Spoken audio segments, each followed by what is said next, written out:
আমার জীবনে আমি ফার্স্ট টাইম দেখলাম যে ভাত খাওয়া একজন মানুষকে যে এভাবে মারতে হয়। আসলে তোহাজ্জল ভাই কিন্তু জানতো না যে তার জীবনের শেষ খানাটা কি তার মৃত্যুবরণ করতে হবে।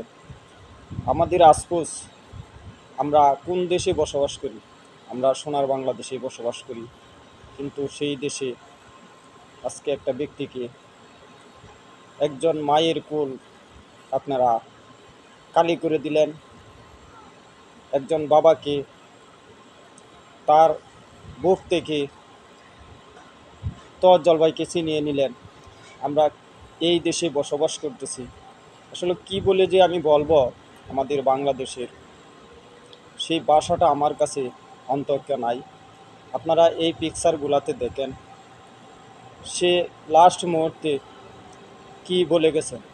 সে যদি পাগলও থাকি রে ভাই, তারপরেও তো একজন ভাই, তাকে এইভাবে আপনারা মারপিট করে শেষ খাবারটা সে যদি জানতো, সে কখনো এই ভাতগুলা খেত না। আমার খুবই খারাপ লাগলো। দর্শক, আপনারা বলবেন, আমি আর কিছু বলবো না।